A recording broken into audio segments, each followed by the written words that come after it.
ನಮಸ್ಕಾರ. Price the Lord Jesus. ಎಲ್ಲ ನನ್ನ ಪ್ರೀತಿಯ ದೇವಜನರೇ, ನನ್ನ ಪ್ರೀತಿಯ ಸಹೋದರಿ ಸಹೋದರ, ನಮ್ಮ ಕರ್ತನು ಲೋಕರಕ್ಷಕನಾಗಿರುವಂಥ ಯೇಸುವಿನ ನಾಮದಲ್ಲಿ ಮತ್ತೊಂದು ದಿನವನ್ನು ಮಾಡಿದಂಥ ಕರ್ತನಿಗೆ ನಾವು ಸ್ತೋತ್ರ ಮಾಡುತ್ತಾ ಆತನ ಪಾದದಲ್ಲಿ ಕುಳಿತುಕೊಂಡು, ದೇವರೇ ಏನು ಮಾತನಾಡುತ್ತಿ ಎಂದು ಕಾಯುವಾಗ ಕರ್ತನು ಖಂಡಿತ ನಮ್ಮೊಟ್ಟಿಗೆ ಮಾತನಾಡುವಂಥವನು ಆಗಿದ್ದಾನೆ. ನೀವೆಲ್ಲರೂ ಚೆನ್ನಾಗಿದ್ದೀರಿ ಎಂದು ನಂಬುತ್ತಾ ಇದ್ದೇವೆ. ಇನ್ನೇನು ವರ್ಷದ ಕೊನೆಗೆ ಬರ್ತಾ ಇದ್ದೇವೆ. ದೇವರು ಉನ್ನತವಾದ ರೀತಿಯಲ್ಲಿ ನಮ್ಮನ್ನು ಸಿದ್ಧಪಡಿಸಿ ಆತನ ಅತಿಶಯವಾದ ಕೃಪೆಗಳನ್ನು ನಮಗೆ ತೋರಿಸಿಕೊಡಬೇಕು. ದೇವಜನವೇ, ಇವತ್ತಿನ ವಾಕ್ಯ ಭಾಗಕ್ಕೆ ನಾವು ಹೋಗುವುದಾದರೆ, ನಾವು ಯಾವ ಸ್ಥಳಗಳಲ್ಲಿರುತ್ತೇವೆ, ಯಾವುದನ್ನು ನಾವು ಆಯ್ಕೆ ಮಾಡಿಕೊಳ್ಳುತ್ತೇವೆ, ಅದೇ ನಮ್ಮ ಗುಣವನ್ನು ತೋರಿಸುತ್ತದೆ. ಕೆಲವರು ಬಹಳ ಕೆಸರಲ್ಲಿಯೂ ಕೊಳಕಲ್ಲಿಯೂ ಎಲ್ಲಂದರಲ್ಲೂ ಕೂತ್ಕೊಳ್ಳುತ್ತಾರೆ. ಆದರೆ ಕೆಲವರು ಎಲ್ಲಿ ಕೂತ್ಕೊಳ್ಬೇಕು, ಏನು ಮಾಡಬೇಕು ಎಲ್ಲವನ್ನು ಆಯ್ಕೆ ಮಾಡಿಕೊಳ್ಳುತ್ತಾರೆ. ದೇವಜನವೇ, ನಿಮಗೆ ಗೊತ್ತು, ಒಂದು ಹದ್ದು, ಇನ್ನೊಂದು ಕಾಗೆ.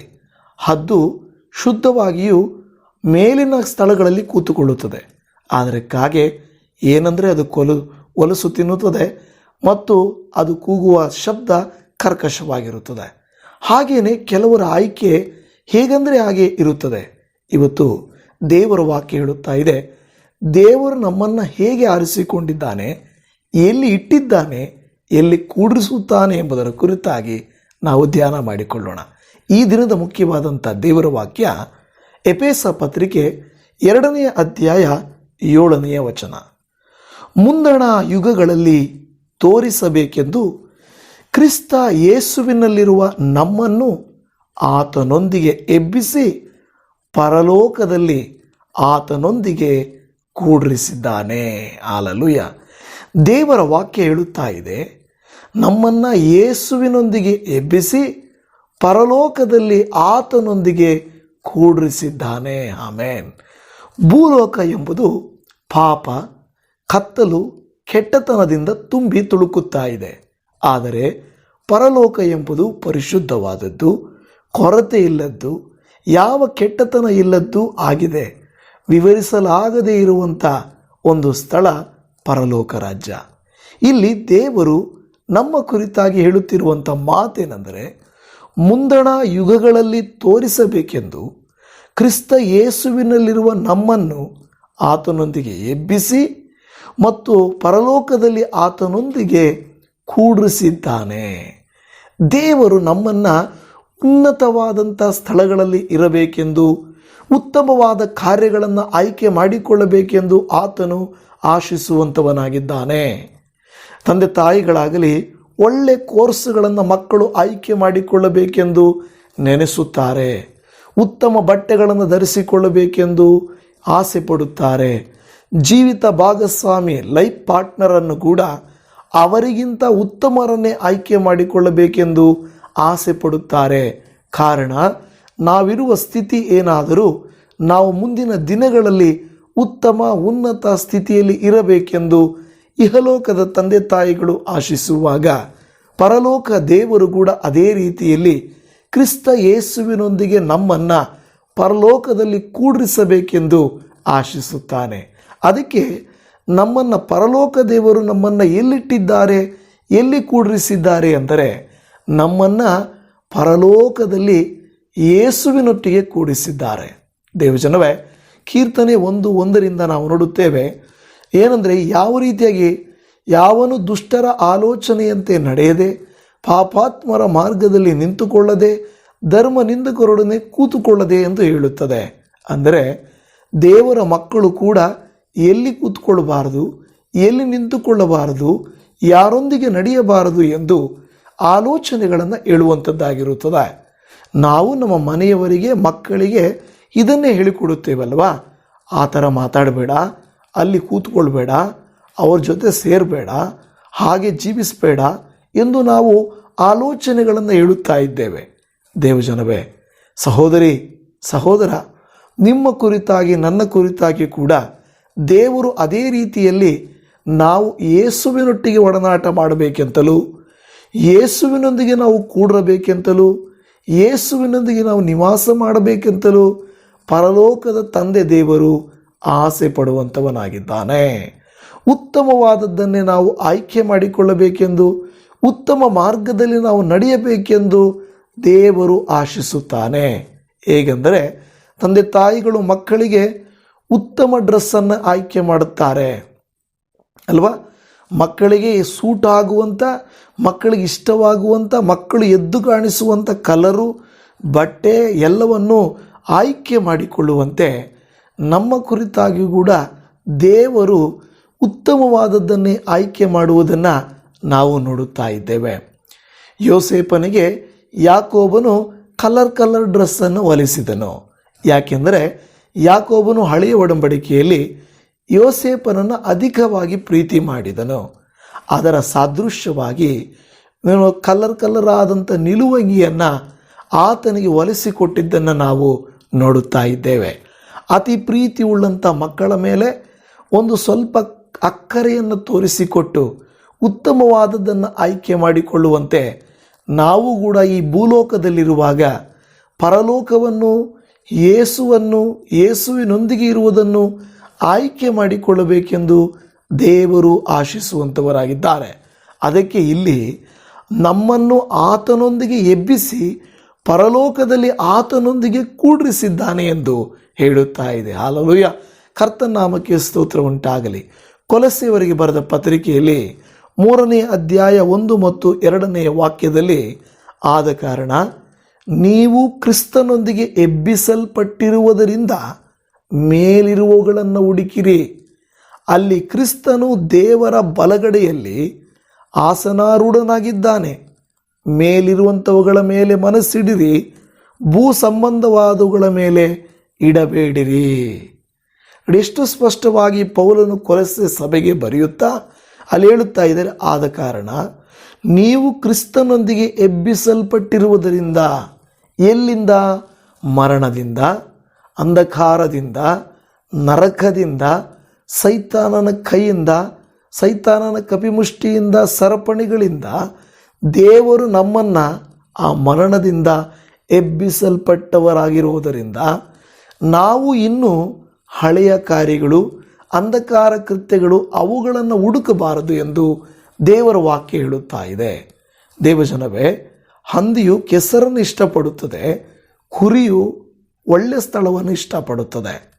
ಕೆಲವು ಪ್ರಾಣಿಗಳು, ಪಕ್ಷಿಗಳನ್ನು ನೀವು ನೋಡ್ರಿ, ಕೆಲವು ಬಹಳ ಗಲೀಜಾಗಿರ್ತವೆ, ಕೆಲವು ಇರೋದಿಲ್ಲ, ಹೌದಲ್ವಾ? ಕೆಲವು ಬಹಳ ಶುದ್ಧವಾಗಿರಲಿಕ್ಕೆ ಇಷ್ಟಪಡುತ್ತವೆ, ಅವು ಗಲೀಜಾಗಲಿಕ್ಕೆ ಇಷ್ಟಪಡುವುದೇ ಇಲ್ಲ. ಅದೇ ರೀತಿಯಲ್ಲಿ ಮೇಕೆಯನ್ನು ಕೂಡ ನೀವು ನೋಡಿರಿ, ಹಾಡು ಅಂತ ಏನು ಹೇಳ್ತೀವಿ ಮೇಕೆ, ಅದು ಕೂಡ ಶುದ್ಧವಾಗಿರಲಿಕ್ಕೆ ನೋಡುತ್ತದೆ, ಅದನ್ನು ನಾವು ತೊಳಿಲಿಕ್ಕೆ ಹೋಗೋದಿಲ್ಲ, ಅದು ಬಹಳ ಶುದ್ಧವಾಗಿ ತನ್ನನ್ನು ಇಟ್ಟುಕೊಳ್ಳಲಿಕ್ಕೆ ಪ್ರಯತ್ನ ಮಾಡುತ್ತದೆ. ಆದರೆ ಕೆಲವು ಎಮ್ಮೆಗಳಂಥ, ಹಂದಿಗಳಂಥವುಗಳನ್ನು ನೋಡಿರಿ, ಅವು ಬಹಳ ಅಶುದ್ಧವಾಗಿ, ಅವು ಕೊಳಕಾಗಿ ಇರುತ್ತವೆ. ಯಾಕೆಂದರೆ ಅವು ಅದರ ಬಗ್ಗೆ ಹೆಚ್ಚಾಗಿ ಇಡಿಸಿಕೊಳ್ಳುವುದಿಲ್ಲ. ಈ ದಿನ ನಾವು ನಮ್ಮನ್ನು, ನಮ್ಮ ಜೀವಿತಗಳನ್ನು ಹಾಗೆಯೇ ಶುದ್ಧವಾಗಿಟ್ಟುಕೊಳ್ಳುವುದಕ್ಕೆ ನಾವು ಪ್ರಯತ್ನ ಮಾಡಬೇಕು. ಕೆಟ್ಟವರೊಟ್ಟಿಗೆ, ಅನ್ಯರೊಟ್ಟಿಗೆ ಇಜ್ಜೋಡಾಗಬಾರದು, ಅವರ ರೀತಿ ನೀತಿಗಳಂತೆ ನಾವು ನಡೆಯಬಾರದು.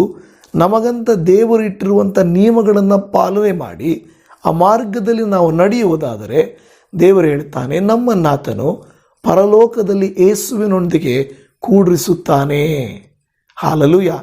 ಆತನು, ನಾನು ನಂಬುತ್ತೇನೆ, ಈಗಾಗಲೇ ನಿಮ್ಮನ್ನು, ನನ್ನನ್ನು ಆ ಪರಲೋಕದಲ್ಲಿ ಕ್ರಿಸ್ತನೊಟ್ಟಿಗೆ ಕೂಡಿಸಿರುವುದರಿಂದಲೇ ನಾವು ಈ ವಾಕ್ಯಗಳನ್ನು ಆಲಿಸುತ್ತಿದ್ದೇವೆ ಎಂದು ನನಗೆ ಅನಿಸುತ್ತದೆ. ದೇವಜನವೇ, ಎಫೆಸ ಪತ್ರಿಕೆಯಲ್ಲಿ 1ನೇ ಅಧ್ಯಾಯ 3ನೇ ವಚನದಲ್ಲಿ, ನಮ್ಮ ಕರ್ತನಾದ ಯೇಸು ಕ್ರಿಸ್ತನ ದೇವರು ತಂದೆಯೂ ಆಗಿರುವಾತನಿಗೆ ಸ್ತೋತ್ರ, ಆತನು ಪರಲೋಕದಲ್ಲಿನ ಸಕಲ ಆತ್ಮೀಯ ವರಗಳನ್ನು ನಮಗೆ ಕ್ರಿಸ್ತ ಯೇಸುವಿನಲ್ಲಿ ಅನುಗ್ರಹಿಸಿದ್ದಾನೆ. ನೋಡಿದ್ರ, ಪರಲೋಕದ ಸಕಲ ಆತ್ಮೀಯ ವರಗಳನ್ನು ಕ್ರಿಸ್ತ ಯೇಸುವಿನ ಮೂಲಕ ನಮಗೆ ಅನುಗ್ರಹಿಸಿದ್ದಾನೆ. ಅದರ ಅರ್ಥ ಏನು ಪ್ರಿಯ ದೇವಜನವೇ? ಅದರ ಅರ್ಥ ಏನೆಂದರೆ, ಭೂಲೋಕದಲ್ಲಿ ನಾವಿದ್ದರೂ ಕೂಡ ಪರಲೋಕದ ಕೃಪಾ ವರದಾನಗಳನ್ನು ನಾವು ಹೊಂದಿಕೊಳ್ಳುತ್ತಾ ಇದ್ದೇವೆ. ಏನಪ್ಪ ಅದು ಅಂದರೆ, ಭೂಲೋಕದಲ್ಲಿ ಅಶಾಂತಿ, ಆದರೆ ಪರಲೋಕದಿಂದ ನಮಗೆ ಶಾಂತಿ. ಕ್ರಿಸ್ಮಸ್ ಸಂದರ್ಭದಲ್ಲಿ ದೇವದೂತರು ಪ್ರಕಟಿಸಿದಂಥ ಪ್ರಕಟಣೆಯನ್ನು ನೀವು ಕೇಳಿದಿರಲ್ವ? ಮೇಲಣ ಲೋಕಗಳಲ್ಲಿ ದೇವರಿಗೆ ಮಹಿಮೆ, ಭುವಿಯಲ್ಲಿ ಮಾನವರೊಳಗೆ ಸಮಾಧಾನ ಎಂಬುದಾಗಿ.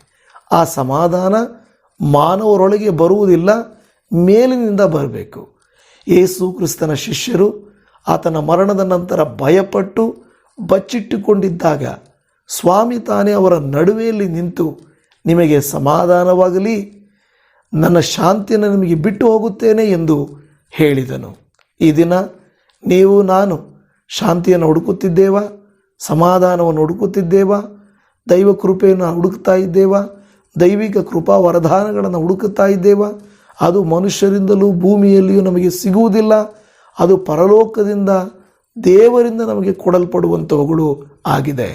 ಅದಕ್ಕೆ ಈ ವಾಕ್ಯ ಹೇಳುತ್ತಾ ಇದೆ, ಆತನು ಪರಲೋಕದಲ್ಲಿನ ಸಕಲ ಆತ್ಮೀಯ ವರಗಳನ್ನು ನಮಗೆ ಕ್ರಿಸ್ತ ಯೇಸುವಿನಲ್ಲಿ ದಯಪಾಲಿಸಿದ್ದಾನೆ ಎಂಬುದಾಗಿ.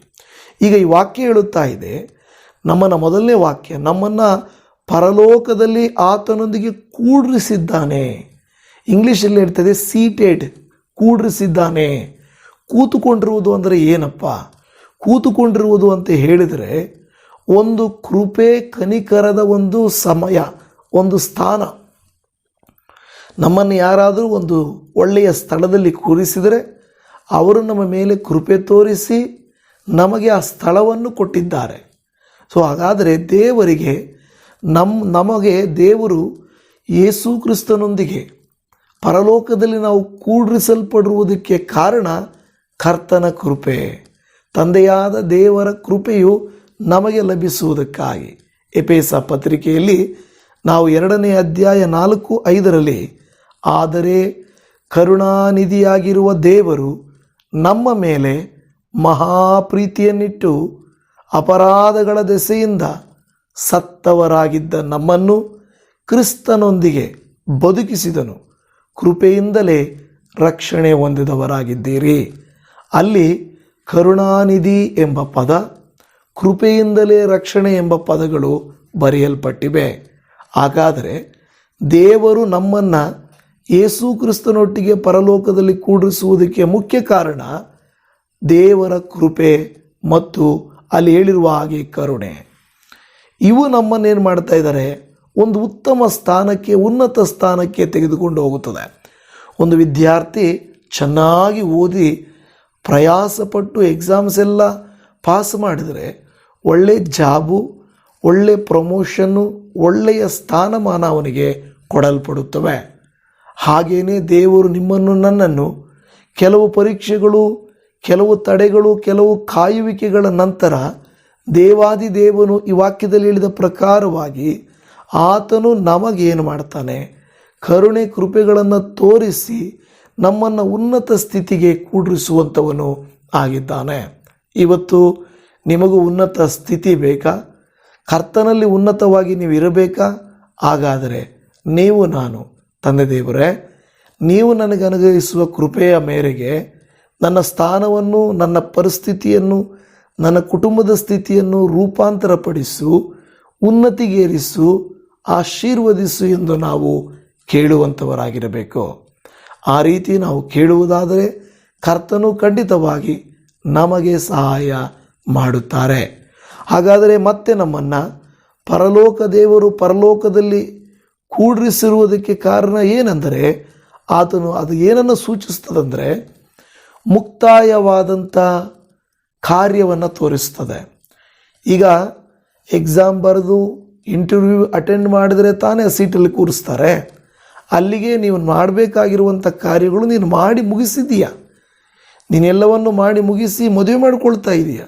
ಎಲ್ಲವನ್ನು ಮಾಡಿ ಮುಗಿಸಿ ವಿಶ್ರಾಂತಿ ತೆಗೆದುಕೊಳ್ತಾ ಇದೆಯಾ? ಆ ಸ್ಥಾನಕ್ಕೆ ಹೋಗಿದೆಯಾ ಅಂದರೆ ಮುಗಿದ ಕೆಲಸವನ್ನು ತೋರಿಸುತ್ತದೆ. ಏನು ಮುಗಿದ ಕೆಲಸವನ್ನು ಅದು ತೋರಿಸುತ್ತದೆ? ಇಬ್ರಿಯರಿಗೆ ಬರೆದ ಪತ್ರಿಕೆ 1ನೇ ಅಧ್ಯಾಯ 3ನೇ ವಚನದಲ್ಲಿ, ಈತನು ದೇವರ ಪ್ರಭಾವದ ಪ್ರಕಾಶವು, ಆತನ ತತ್ವದ ಮೂರ್ತಿಯು, ತನ್ನ ಶಕ್ತಿಯ ವಾಕ್ಯದಿಂದ ಸಮಸ್ತಕ್ಕೆ ಆಧಾರವೂ ಆಗಿದ್ದು, ಪಾಪ ವಿಶುದ್ಧಿ ಮಾಡಿದ ಮೇಲೆ ಉನ್ನತ ಲೋಕದೊಳಗೆ ಪವಿತ್ರವುಳ್ಳ ದೇವರ ಬಲಗಡೆಯಲ್ಲಿ ಆಸನಾರೂಢನಾದನು. ನೋಡಿ, ಅಲ್ಲಿ ಕೂಡ್ರಿಸಲ್ಪಡುವುದು ಎಂದು ಹೇಳಿದರೆ ಒಂದು ಕೃಪೆಯಿಂದ, ಎರಡು ಮುಕ್ತಾಯವಾದ ಕೆಲಸದಿಂದ. ಇಲ್ಲಿ ಹೇಳುತ್ತಾ ಇದೆ, ಪಾಪ ವಿಶುದ್ಧಿ ಮಾಡಿದ ಮೇಲೆ ಉನ್ನತ ಲೋಕದೊಳಗೆ ಮಹತ್ವವುಳ್ಳ ದೇವರ ಬಲಗಡೆಯಲ್ಲಿ ಆಸನಾರೂಢನಾದನು. ಯೇಸು ಸ್ವಾಮಿ ಹಾಗೆ ಅಲ್ಲಿ ಕೂರಲ್ಪಡಲಿಲ್ಲ, ಆತನು ಕೆಲಸವು ಕೊಡಲ್ಪಟ್ಟಿದ್ದು ಮುಗಿಸಿದನು.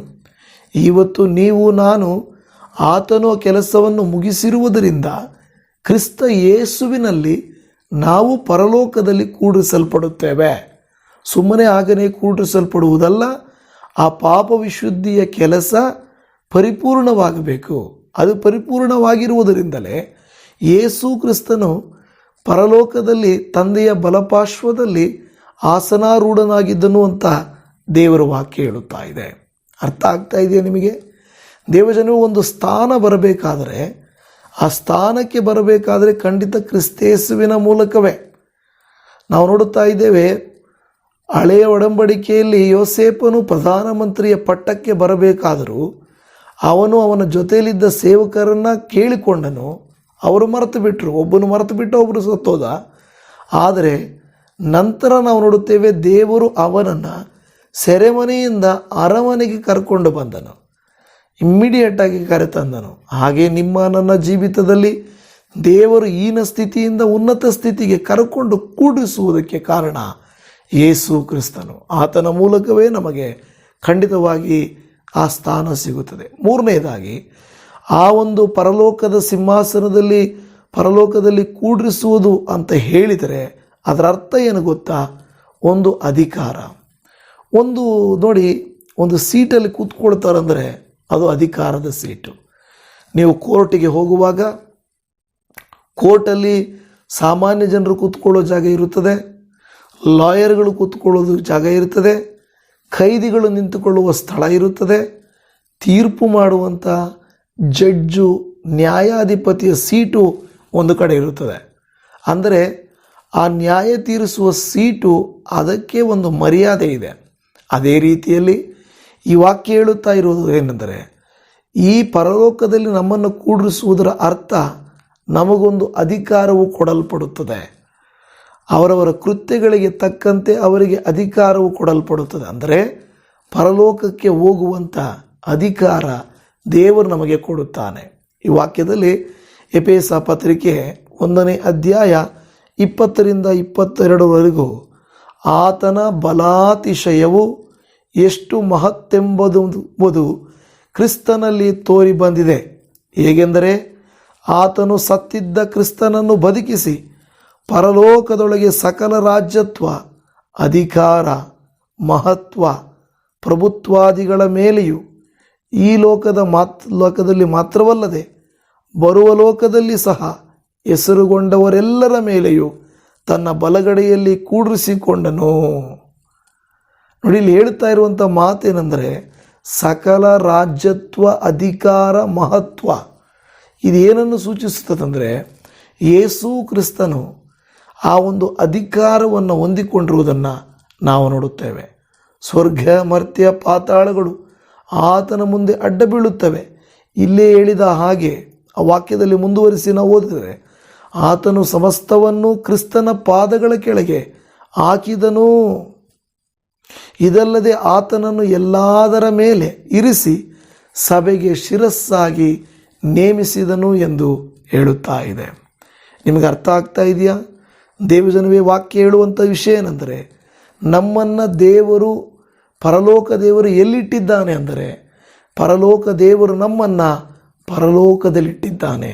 ಯಾಕೆಂದರೆ ಭೂಲೋಕದಲ್ಲಿ ಪಾಪವು, ಎಲ್ಲ ವಿಧವಾದಂಥ ದುಷ್ಟತನವು ತುಂಬಿಕೊಂಡಿರುವಾಗ ಆ ಪರಲೋಕ ರಾಜ್ಯವೇ ಪರಿಶುದ್ಧವಾದದ್ದು, ತನ್ನ ಮಕ್ಕಳಿಗೆ ನೇಮಿಸಲ್ಪಟ್ಟದ್ದು, ಪರಲೋಕ ರಾಜ್ಯವೇ ಅವರಿಗಾಗಿ ಸಿದ್ಧ ಮಾಡಲ್ಪಟ್ಟದ್ದು. ಅದು ಕೃಪೆಯಿಂದಲೂ ಮತ್ತು ಅದು ಅಧಿಕಾರದಿಂದಲೂ ನಮಗೆ ಸಿಗುವಂಥದ್ದು, ಅದು ದೇವರ ಪ್ರೀತಿಯಿಂದ ನಮಗೆ ಸಿಗುವಂಥದ್ದು ಎಂಬುದನ್ನು ಕೃಪೆ, ಮುಗಿಸಲ್ಪಟ್ಟ ಕೃತ್ಯ ಮತ್ತು ಅಧಿಕಾರದ ನಿಮಿತ್ತವಾಗಿ, ಮತ್ತು ನಾಲ್ಕನೇದಾಗಿ ನಾವು ನೋಡುತ್ತಾ ಇದ್ದೇವೆ, ನಮಗಂತ ಒಂದು ಗುರುತು, ನಮಗಂತ ಒಂದು ಐಡೆಂಟಿಟಿಗೋಸ್ಕರ ಅದು ಕೊಡಲ್ಪಟ್ಟಿದೆ. ನಿಮ್ಮನ್ನು ನನ್ನ ದೇವರು ಆ ಪರಲೋಕದ ಸಿಂಹಾಸನದ ಮೇಲೆ ಆಸನಾರೂಢನಾಗುವಂತೆ ಹೇಗೆ ಯೇಸುವು ತಂದೆ ದೇವರ ಬಲಪಾರ್ಶ್ವಗಳಲ್ಲಿದ್ದಾರೋ ನಾವು ಕೂಡ ದೇವರ ಬಲಪಾರ್ಶ್ವದಲ್ಲಿ ಇರಲಿಕ್ಕೆ ದೇವರು ನಮ್ಮನ್ನು ಆರಿಸಿಕೊಂಡಿದ್ದಾನೆ. ಕರ್ತನು ತಾನೇ ನಿಮ್ಮನ್ನು ನನ್ನನ್ನು ಆ ರೀತಿಯಾಗಿ ಉನ್ನತವಾದಲ್ಲಿ ಇರಿಸಲಿ, ಪಾಪದಲ್ಲಿ, ಕೆಟ್ಟತನದಲ್ಲಿ, ದುಷ್ಟತನದಲ್ಲೆಲ್ಲ ಎಂದು ಪ್ರಾರ್ಥಿಸೋಣ. ಪರಮ ತಂದೆಯೇ, ಈ ದಿನದ ವಾಕ್ಯದಲ್ಲಿ ನೀವು ನಮಗೆ ತಿಳಿಯಪಡಿಸಿದ್ದೇನೆಂದರೆ ನೀವು ನಮ್ಮನ್ನು ಉನ್ನತಕ್ಕೇರಿಸಲಿಕ್ಕೆ ಇಷ್ಟಪಡ್ತೀರಾ. ಪರಿಶುದ್ಧ ಸ್ಥಳದಲ್ಲಿ ನಿವಾಸ ಮಾಡಬೇಕೆಂದು ಆಶಿಸುತ್ತೀರಿ. ಉನ್ನತವಾದ ರೀತಿಯಲ್ಲಿ ನಾವು ನಿಮಗೆ ಸಾಕ್ಷಿಯಾಗಿ ಕೊಡಬೇಕೆಂದು. ಹೌದಪ್ಪ, ಈ ನೀವು ಕೊಡುವಂಥ ಪರಲೋಕದ ಸಿಂಹಾಸನದ ಸ್ಥಾನಮಾನ ಕೃಪೆಯಿಂದಲೂ ಅಧಿಕಾರದಿಂದಲೂ ಮಾಡಿ ಮುಗಿಸಿದ ಕೃತ್ಯದಿಂದಲೂ ನಮಗಂತ ಒಂದು ಐಡೆಂಟಿಟಿ ಕೊಡುವುದಕ್ಕಾಗಿಯೂ ಆಗಿದೆ. ಯೇಸುವೆ, ಈ ವಾಕ್ಯವನ್ನು ಕೇಳಿ ಪ್ರಾರ್ಥನೆಯನ್ನು ಮಾಡುತ್ತಿರುವಂಥ ಪ್ರೀತಿಯ ದೇವಜನರನ್ನು ನೀನು ಆಶೀರ್ವಾದ ಮಾಡು.